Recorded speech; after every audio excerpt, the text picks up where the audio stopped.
深读视频，让医学不再难懂。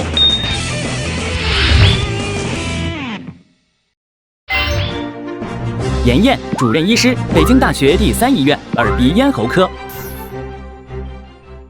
申督君，4岁宝宝睡觉居然打呼噜，咋回事儿？申督君，娃总是鼻塞，说话像是鼻子不通似的。检查说是腺样体肥大。腺样体是啥？腺样体肥大又是啥？有啥症状？又有啥危害？能治好吗？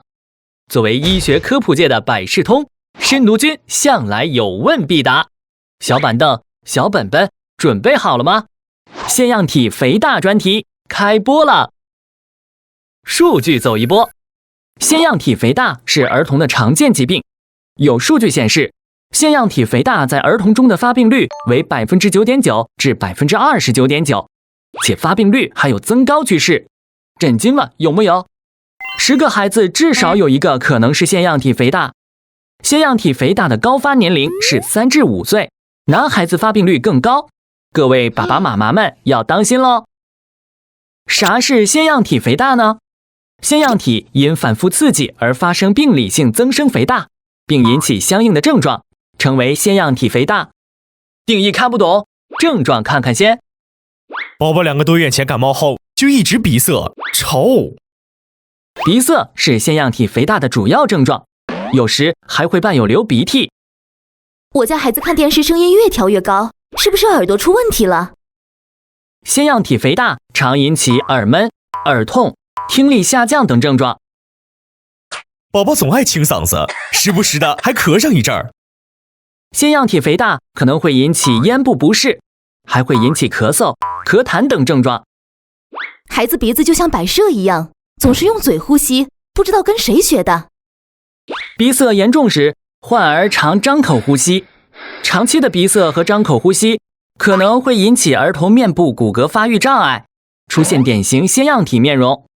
具体表现为上颌骨变长、硬腭高拱、上切牙突出、牙齿排列不整齐导致咬合不良、下颌下垂、嘴唇变厚、鼻子扁，多伴有鼻中隔偏曲。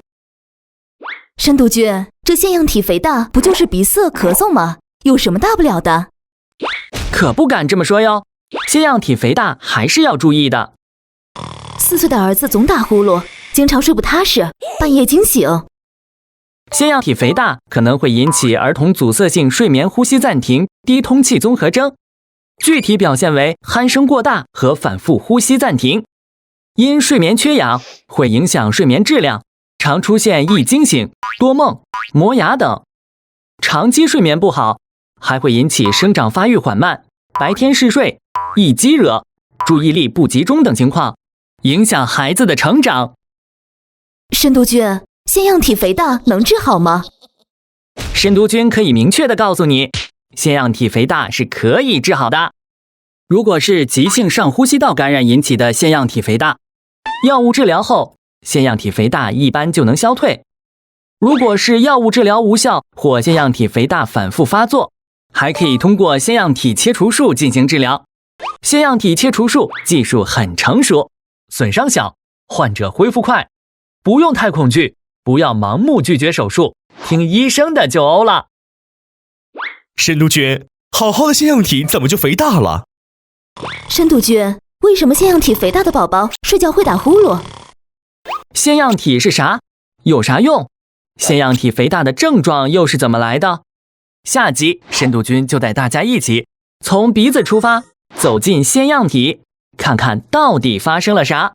记得带上相机跟进哟。